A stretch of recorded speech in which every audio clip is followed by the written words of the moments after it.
The F-47 is equipped with state-of-the-art stealth technology. It's virtually unseeable and unprecedented power. It's got the most power of any jet of its kind ever made.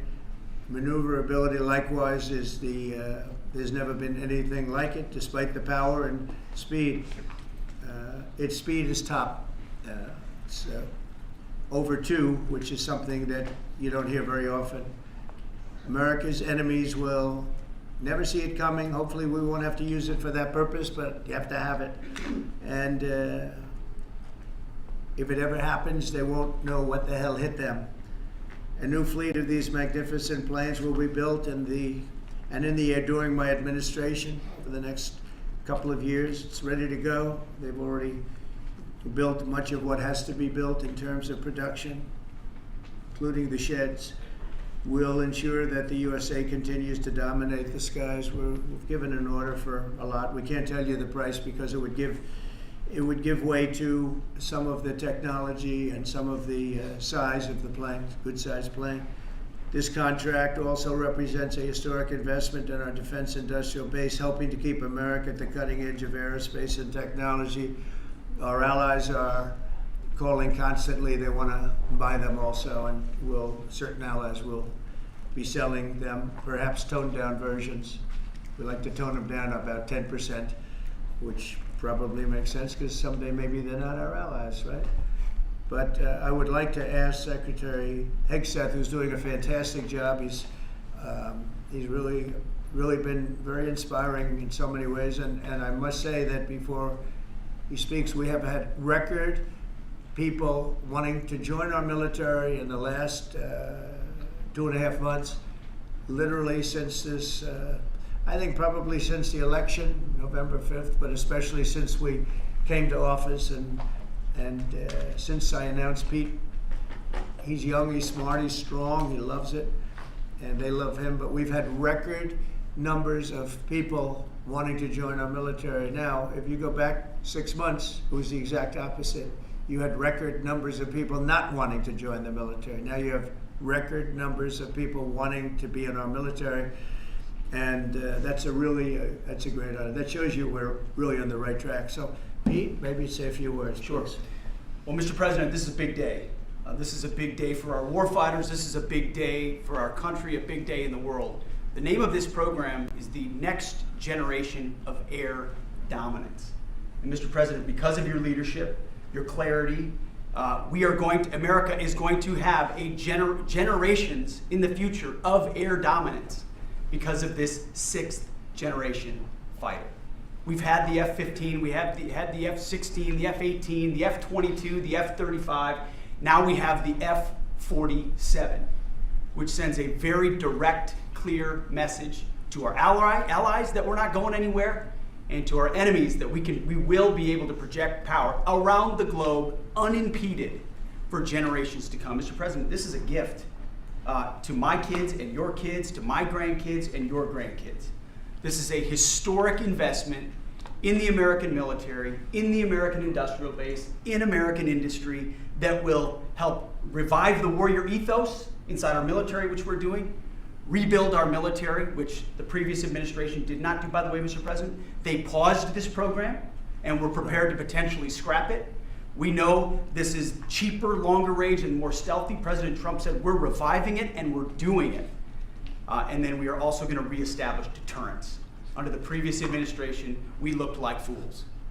Not anymore. President Trump has reestablished American leadership. The F-47 is part of it. And Mr. President, thank you for having the courage to do it and leading the way for all our warfighters. Thank you very much, Pete. One of the things I will say, but the generals are going to speak in just a couple of seconds, but this plane flies with drones. It flies with many, many drones, as many as you want, and it's a technology that's new, but it doesn't fly by itself. It flies with many drones, as many as we want, and that's something that no other plane can do. So I'd like to introduce, if I might, Air Force Chief of Staff General David Alvin, and also General Dale White, two incredible people that I've known over the years, but I got to know them really well over the last few months. And would you say a few words, please, General? Thank you very much, Mr. President. Mr. President, Mr. Secretary, thank you so much for your unwavering commitment to our military. I will say that this is a big day. This is a big day for our United States Air Force as well. You know, air dominance is not a birthright, but it's become synonymous with American air power. But air dominance needs to be earned every single day. And since the earliest days of aerial warfare, brave American airmen have jumped into their machines, taken to the air, and they've cleared the skies. And whether that be clearing the skies so we can rain down destruction on our enemies from above, or we can clear the path for the ground forces below.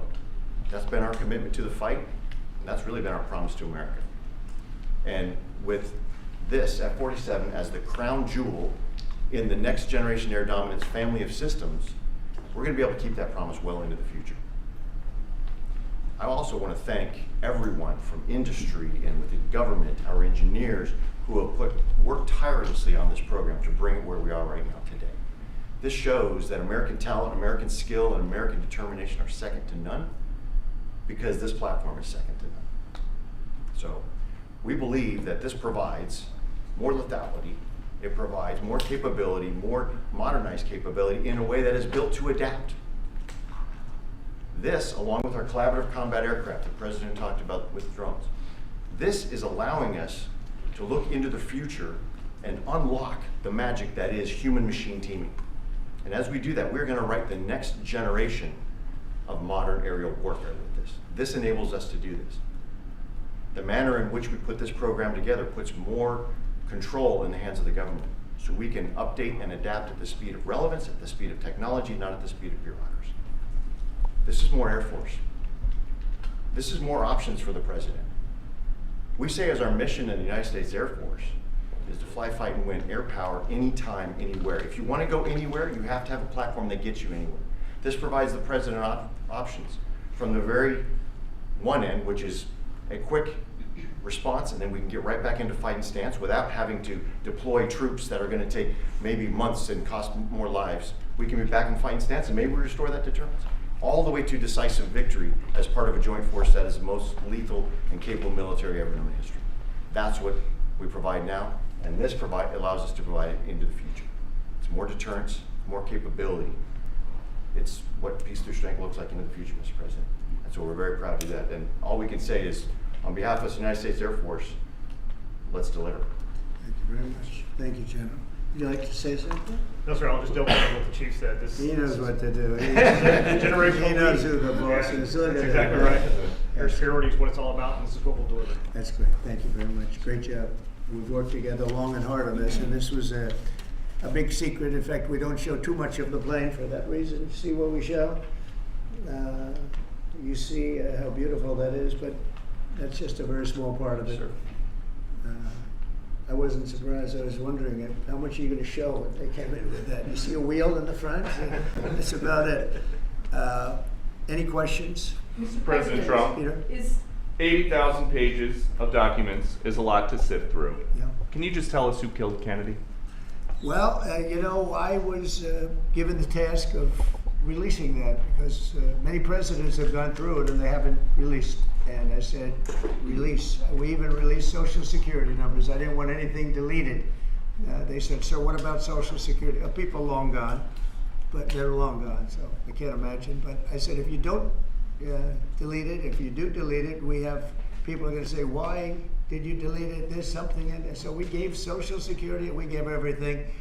And the rest is for you to look at, Peter. You're going to see whether or not you see anything. But we've given it. We're doing it with Dr. Martin Luther King, too. They're preparing all of that. They're going to release everything. And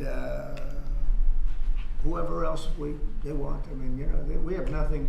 We really have nothing to hide. We shouldn't have. When a lot of time goes by. But with the Kennedy files, in particular, they were going crazy on them. I don't think there's anything that's earth-shattering, but you'll have to make that determination. In those, it's 80,000. It's actually 88,000, and we have some additional things, as you know, come out today. And for that, you can go to the offices and you can see whatever you want to see. Everything is out there, totally open. The additional stuff is available later on today. You go over to the offices and you can have it immediately, and you'll make a determination. And on something else, these Tren de Aragua guys, because of your executive order, they are designated as foreign terrorists. Yeah. If ISIS or Al Qaeda foreign terrorists were operating here in the United States, cops would probably be shooting first and asking questions later. And so, what is the difference between terrorists, between somebody like an ISIS or an Al Qaeda operative versus a MS-13 or Tren de Aragua? Well, these are people that focus on destroying people in their homes. They're not as international in that sense. They're a group of thugs. They come from Venezuela. They come from the prisons of Venezuela. They're very, very dangerous people, but they didn't look so dangerous when the guards took care of the situation from El Salvador. And I want to thank the president. He's a friend of mine. He's done a great job.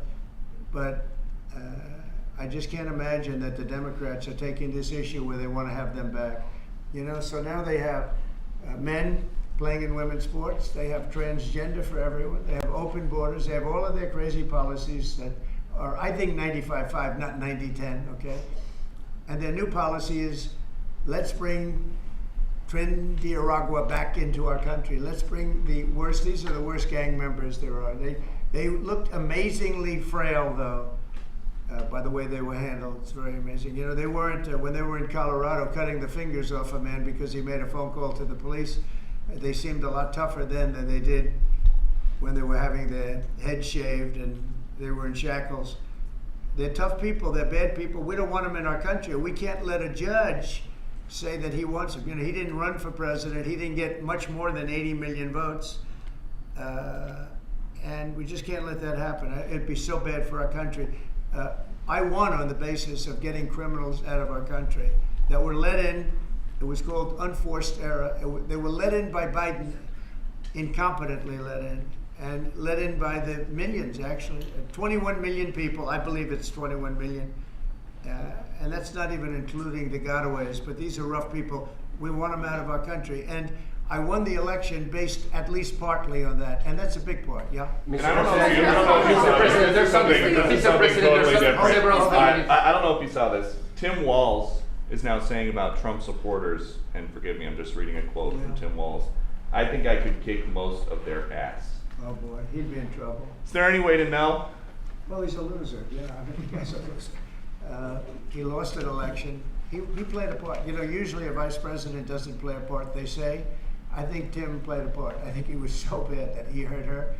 But she hurt herself, and Joe hurt them both. They didn't have a great group, but I would probably put him at the bottom of the group. Have you heard that Biden wants to get back involved for Democratic politicians, fundraising and campaigning against your policies? What do you think of that? I hope so. Mr. President, there are several families. Mr. President, there are families from some of the Who are you people. with? I'm with La Nación newspaper from Argentina.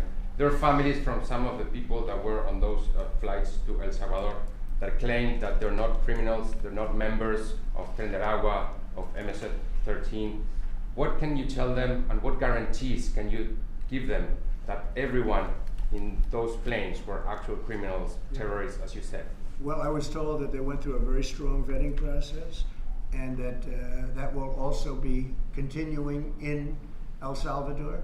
And if there's anything like that, we would certainly want to find out. But these were a bad group. This was a bad group, and they were in bad areas, and they were with a lot of other people that were absolutely killers, murderers, and people that were really bad with the worst records you've ever seen. And but we will continue that process, absolutely. We don't want to make that kind of a mistake. Mr. President, is the U.S. planning to give up the position of NATO's Supreme Allied Commander, and if so, why? NATO is something that I saved. NATO was gone until I came along. In fact, the previous Secretary General, very good man, both of them are good. The current man is fantastic. But both of them have said, if it wasn't for Trump, you wouldn't even have a NATO, because we were paying the cost of almost all of the countries.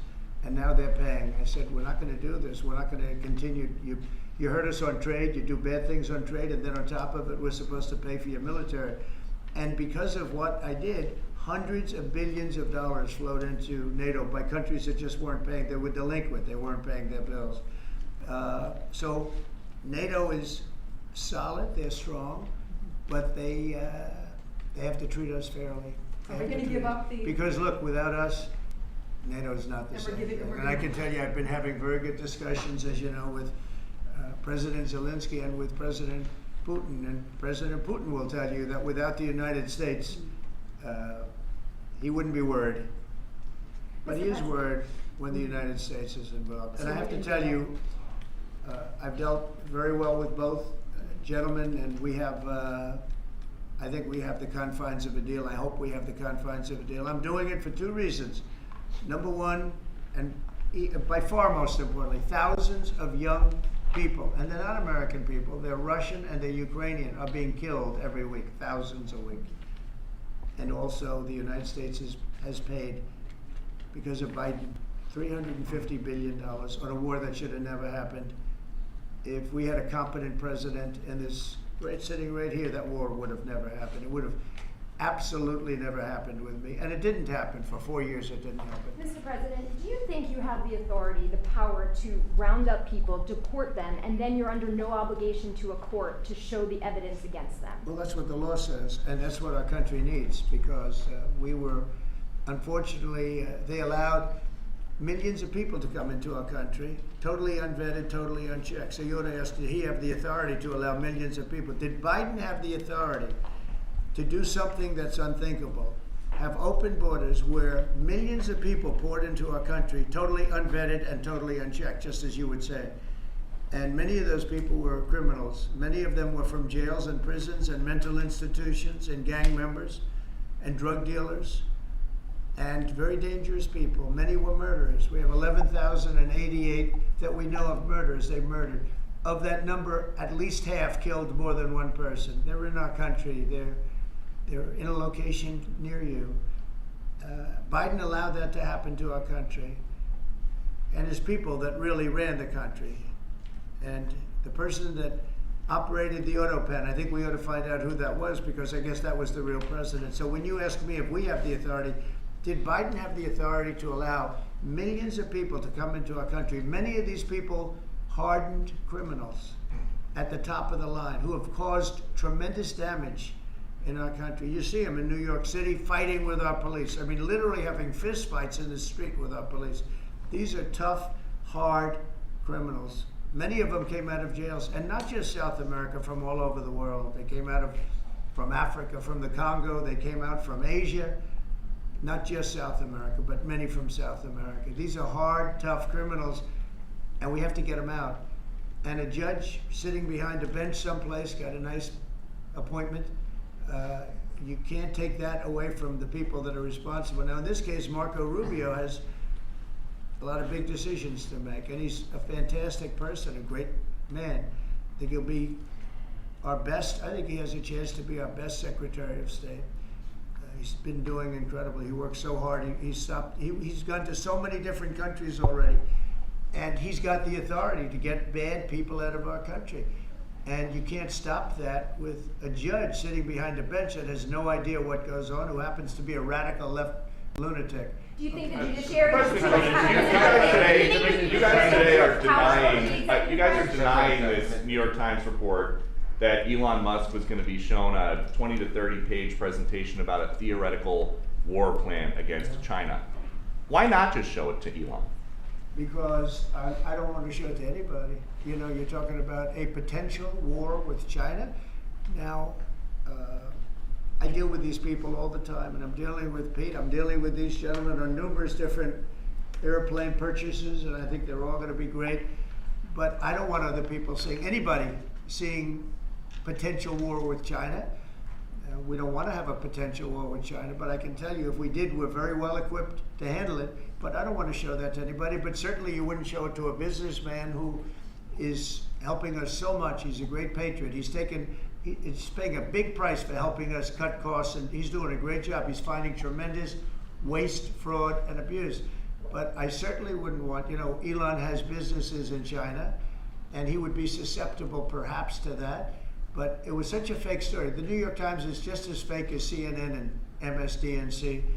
And anybody read that story, people laughed at that story. Who would do such a thing? And the first thing I did is I called Susie and I called Pete. I said, is there any truth to that? And they said, it's ridiculous. No, he's over there to talk about cost. You might want to address that, Pete, but Elon was over there today to address cost. Doge, thing called Doge, which you've heard about. Pete? That's exactly right, Mr. President. You pointed out it was a fake story. We pointed out it was meant to sort of undermine whatever relationship the Pentagon has with Elon Musk. Elon Musk is a patriot. Elon Musk is an innovator. Elon Musk provides a lot of capabilities our government and our military rely on, and I'm grateful for that. We welcomed him today to the Pentagon to talk about Doge, to talk about efficiencies, to talk about innovations. It was a great informal conversation. The rest of that reporting was fake. There was no war plans, there was no Chinese war plans, there was no secret plans. That's not what we were doing at the Pentagon. I might add that I think Elon, if they ever wanted to do that, I think Elon wouldn't do it. I think he wouldn't do it. He wouldn't want to put himself in that position. But if you read what's out of the New York Times, it's such a dishonest newspaper. It's such garbage. It's, it used to be called all the news that's fit to print. Well, it's all the news that's not fit to print. They have fake sources, or they don't have sources. I think they make most of it up. But this was a made-up story by the New York Times. I call it the failing. It's a failing newspaper. It's failing. And they shouldn't do that. They really are the enemy of the people. And somebody also We do need honest journalism in this. We've made such big strides over the last 2 months, but we just need honest journalism, and we don't have it. When you have a CNN, you have to watch these people every once in a while just to see where they're coming from, and it's so dishonest. MSNBC is, I think, probably worse, and they're both doing horribly in the ratings. I think they're going to be turned off. I don't think they're not doing any ratings. You're doing well on the ratings. Thank you. Just quickly on, I understand that your trade rep is meeting their Chinese counterpart next week. Yes. Is there anything that they can do to stop April 2nd or to roll back the tariffs that you've put on China already? Well, we could talk, but basically, I call April 2nd. I would have made it April 1st, but I didn't want to be April Fool's Day because then nobody would believe what I said, and they do believe me. April 2nd is going to be Liberation Day for America. We've been ripped off by every country in the world, friend and foe. We've been ripped off on trade. We've been ripped off on military. We protect people and they don't do anything for us. It's just so unfair for years and years. And now some of that money is going to be coming back to us in the form of tariffs. Tens of billions. It's going to be numbers like nobody's ever seen. So NVIDIA announced today, you saw that, hundreds of billions of dollars of investment. The biggest chip maker in the world announced hundreds of billions of dollars of investment. Hundreds of billions, not millions, but billions. They're all coming here. Apple just announced $500 billion worth. They're going to build plants here. They built their plants in China. They're going to build them here. And they're starting immediately. We have investment, the likes of which this country has never seen, already announced. And they all want to have news conferences. I don't have enough time to have that many news conferences, but I would say so far at least $4 trillion. $4 trillion is coming in. Car companies, very importantly, a lot of the car companies that were going to build in Mexico or Canada are now building here. Because I don't want cars from Canada. I don't want cars from Mexico. They want to do it, it's fine, but I want the car companies to build here, not, they were building in Mexico 3 plants, big plants, really big plants, and they were going to sell the cars right across the border. We wouldn't have the jobs, we wouldn't have the profits, we wouldn't get the taxes, we get nothing. All we get is unemployment and empty factories. Those days are over. So now those 3 places are going to build here, but many more than that. We have a big one. Honda is building, just announced a really big plant in Indiana, great state, smart place to build. And we have many car companies coming here. The steel mills are going to be booming, And many other things come with that. But we need that for defense. There are certain things you have to have. You have to have steel. We would have had, if I didn't do in my first term tariffs to stop the onslaught, because they were dumping steel in order to destroy our steel plants. If I didn't do 50% and even 100% in certain cases tariffs on steel, you wouldn't have a steel plant in the United States. And Biden was unable to get rid of those tariffs because they threw off so much money that his numbers, which didn't work anyway because his numbers were terrible, what he did, the way he spent money was so horrible, and what he allowed to happen to energy. That's the other thing. Energy is going to be like it's never been before. Mr. Vice President is here. If you have any, do you have anything to say while you're here? No, Very sir, I'm- Good Vice President. I'm just here to watch the show, sir. Okay. I think airplanes are pretty cool, so I wanted to check this out. Airplane's cool. It is cool. Mr. President, what do you think China can do to take off the trade war at this point, though? Well, I'll be speaking to President Xi. I have a great relationship with him. We're going to have a very good relationship. But we have a $1 trillion deficit because of Biden with President Xi. More than that. I mean, I've heard $1.2 trillion. We have a deficit. And I've explained that to President Xi. We also have a problem where he's allowing fentanyl to be sent into Mexico and then cross the border and, killing. I think the number is much higher than the 125, 115 I think it's closer to 300,000 people a year.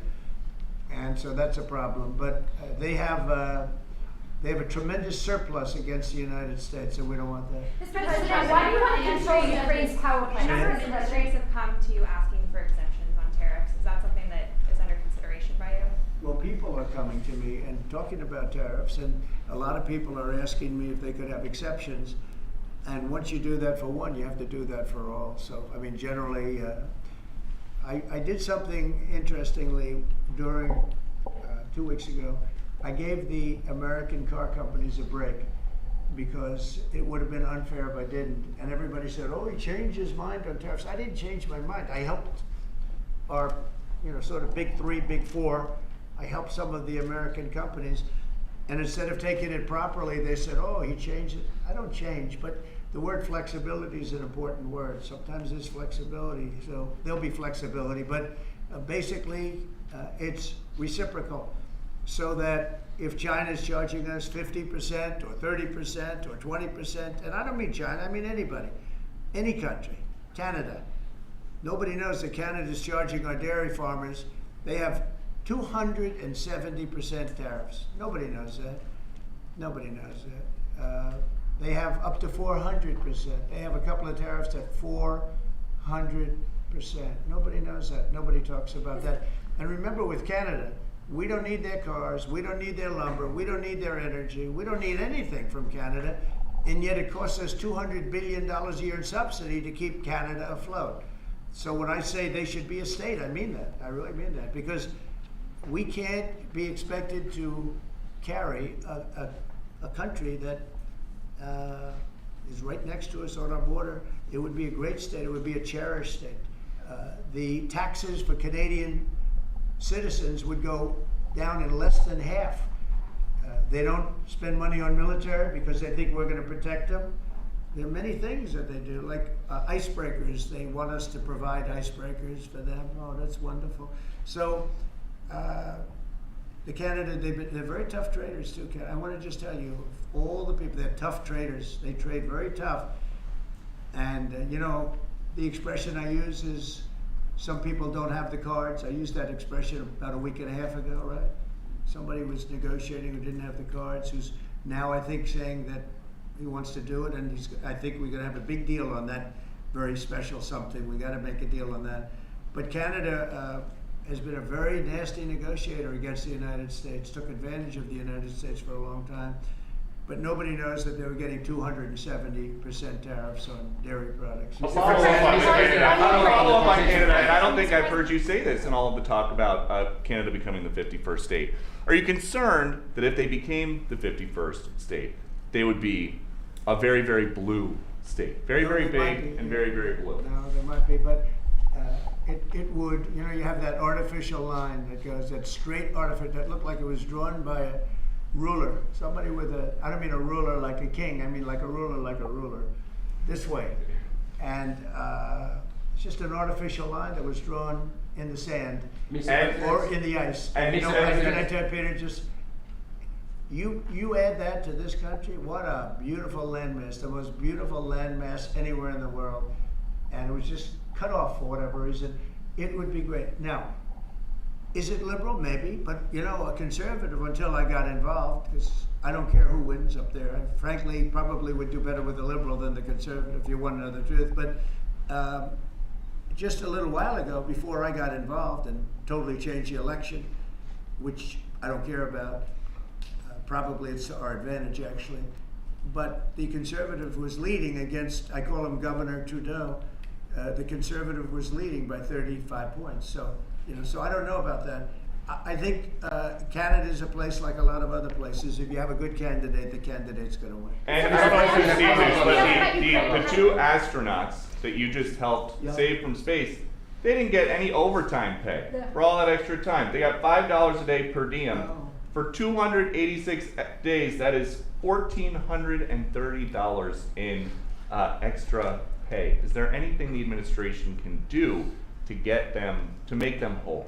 Well, nobody's ever mentioned this to me. If I have to, I'll pay it out of my own pocket, okay? I'll get it for them. Mr. President, President, you mentioned- I like that. I think Mr. President, you President, mentioned the I'll deal. pay it right out of my, is that all? That's not a lot for what they had to go through. And I want to thank Elon Musk, by the way, because think if we don't have him. There's only so long, even though they're in the capsule up there, that the body starts to deteriorate after 9 or 10 months and gets really bad after 14, 15 months with the bones and the blood and all the things that you've been reporting on very well. And if we don't have Elon, they could be up there a long time. Who else is going to get him? And I just want to thank him. He's going through a lot, what they're doing to him. And these people are going to be caught, and they're going to be caught, and they're going to be prosecuted. And from what they tell me, I see this just by watching your programs and reading the news, but from what they tell me, they could get 20 years in jail, and they'll get it. I'll tell you, there's going to be no leniency, and there'll be no pardons. I can tell you that right And you now. said this morning 20 years in jail, and then maybe you said this morning 20 years in jail, and then maybe they'll go to one of these prisons in El Salvador. Do you think with the way that the judges have been issuing injunctions, it would be easier or harder to send these Tesla domestic terrorists to a jail in El Salvador than these MS-13 or Tren de Aragua guys? Well, I view these people as terrorists just like others. When I looked at those showrooms burning and those cars, not one or two, like 7, 8, 10 burning, exploding all over the place. These are terrorists. You didn't have that on January 6th, I can tell you. You didn't have anything like that on January 6th, which is sort of amazing because on January 6th, the Democrats were talking. Nobody was killed other than a very beautiful young woman, Ashley Babbitt. Nobody was killed. And you look at what's going on now with these terrorists. These are terrorists, and that's an organized event. Take a look at their signs. Take a look. They're all made by the same sign company. A nice, expensive job.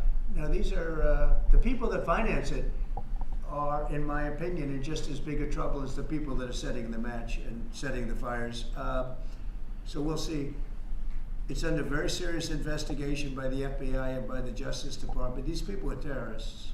Mr. President, you mentioned a deal with Ukraine. Mr. President, what do you say to American military families who are seeing Elon Musk at the Pentagon today, are hearing about Defense Department cuts, and their thoughts are immediately going to the safety of their loved ones who are currently deployed? Well, we're making our country strong. And when they see a thing like that and they hear that story about Elon and China, what they should do is realize that the New York Times is a corrupt institution, because I think they're the ones. They knew that story wasn't true. Nobody believed that story.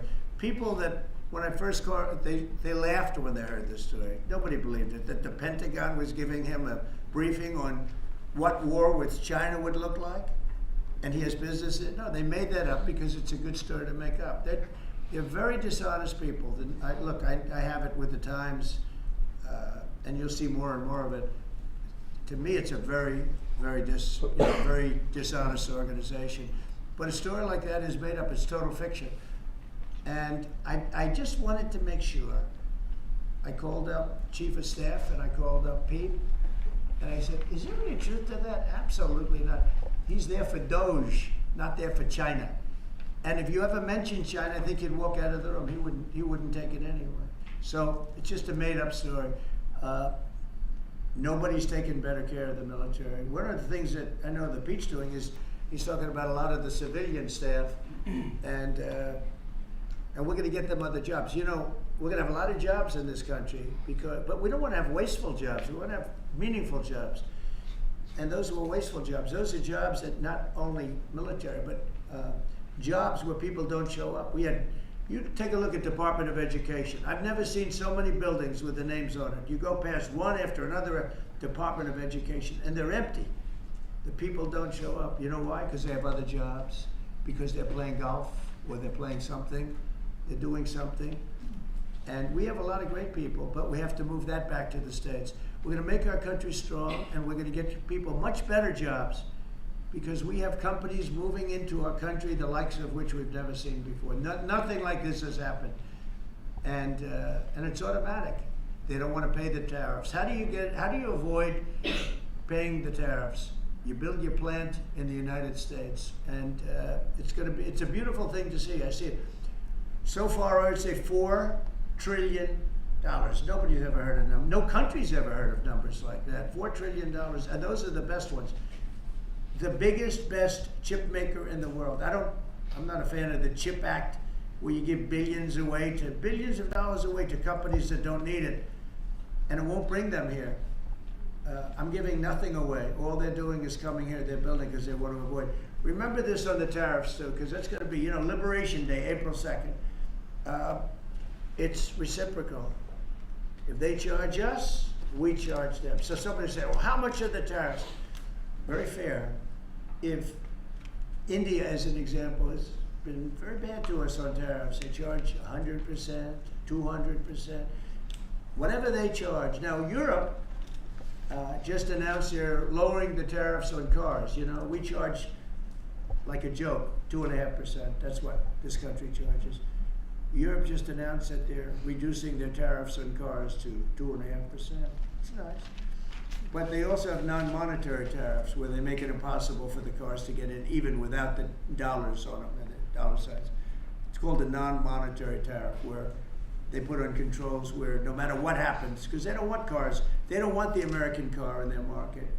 And yet they send us millions of cars, they send us big agriculture, they don't want our agriculture, they don't want anything from us.